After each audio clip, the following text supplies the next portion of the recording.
Cameroun, élection sous haute surveillance ou haute illusion. Quand un lion déclare que c'est l'herbe qui a mangé la chèvre, il faut bien que la forêt prenne le temps d'écouter. Au Cameroun, les élections présidentielles, censées être un moment de choix libre et démocratique, ressemblent souvent à un théâtre bien huilé, où le script semble déjà écrit avant même l'ouverture des urnes. À chaque scrutin, le citoyen camerounais se retrouve à se poser la même question. Mon vote compte-t-il vraiment ? C'est cette interrogation que nous allons explorer aujourd'hui, en mêlant information, analyse critique, et une touche éducative pour mieux comprendre les rouages d'un système électoral qui suscite plus de soupçons que de certitudes.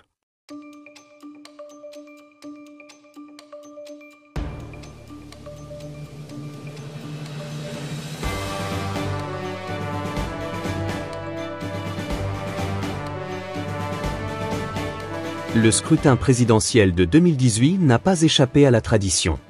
Dès l'annonce des résultats provisoires, une avalanche de contestations s'est abattue sur le Conseil constitutionnel. L'opposant Maurice Kamto, entre autres, criait au hold-up électoral. Mais comme un vieux moulin qui tourne dans le vide, les institutions n'ont pas su moudre les preuves fournies. Et pourtant, la loi camerounaise prévoit bel et bien la possibilité de contester des irrégularités. Alors, que s'est-il passé ? Certains juristes estiment que le Conseil constitutionnel a manqué d'indépendance, agissant plus comme un notaire du pouvoir que comme un arbitre impartial.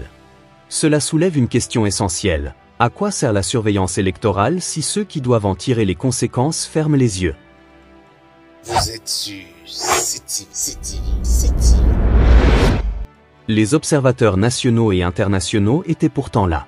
Badge autour du cou, bloc-notes à la main. Mais au fond, leur rôle ne dépasse-t-il pas celui d'un figurant dans un film dont le réalisateur est déjà choisi ?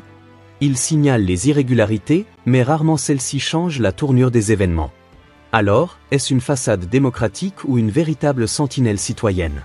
Prenons un instant pour éduquer. La biométrie, introduite pour sécuriser le processus électoral, permet théoriquement d'empêcher le vote multiple. En pratique, l'implémentation laisse à désirer. De nombreux électeurs ne retrouvent pas leur nom sur les listes, tandis que d'autres semblent voter plusieurs fois. Ce paradoxe met en lumière un vieux proverbe. Quand le lézard tombe du haut du manguier, il regarde autour de lui comme s'il avait sauté exprès. En clair, même les ratés sont habillés en réussite. Une autre critique réside dans le découpage électoral. Certains départements, acquis au pouvoir, bénéficient d'un plus grand nombre de bureaux de vote que des zones urbaines à forte opposition. Cela influence mécaniquement les résultats. Est-ce là une stratégie volontaire ou une simple négligence administrative ? Les experts penchent souvent pour la première hypothèse. Vous êtes sûr, c'est-il. Les médias d'État, supposés neutres, roulent souvent pour le pouvoir. L'opposition y est marginalisée, caricaturée ou totalement ignorée. Et pendant ce temps, la propagande institutionnelle tourne à plein régime, sans contradicteur. Or, dans une démocratie saine, la pluralité des opinions est un pilier fondamental. C'est comme cuisiner sans sel ni poivre. Le plat peut exister, mais il manque cruellement de goût et de vérité.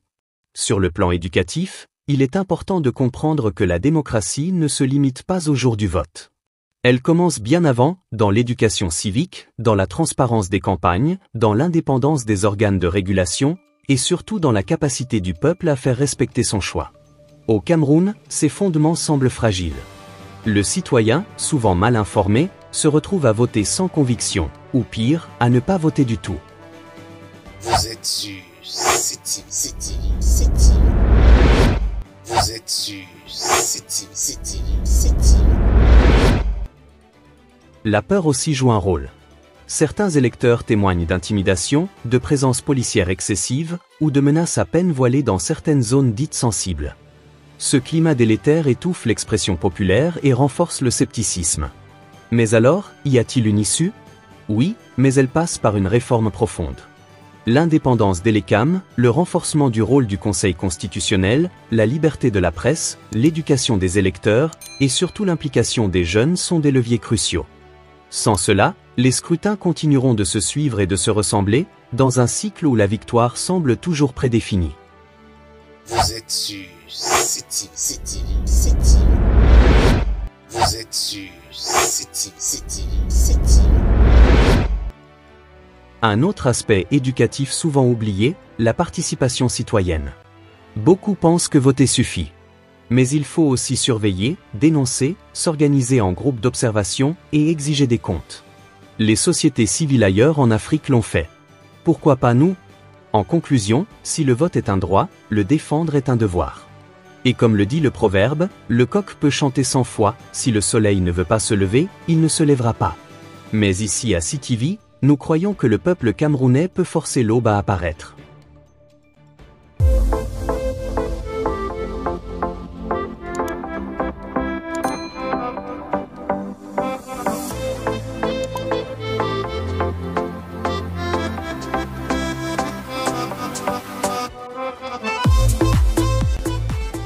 Le scrutin électoral au Cameroun, dans son état actuel, donne l'image d'une démocratie à deux vitesses.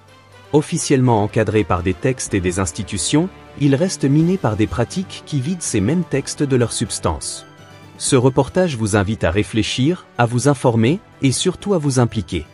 Car la démocratie ne se construit pas uniquement dans les urnes, mais dans les esprits éveillés. Abonnez-vous à CTV pour continuer à comprendre ce qui se passe derrière le rideau des apparences. Ici, nous vous promettons un regard critique, engagé et instructif sur les enjeux qui façonnent notre société.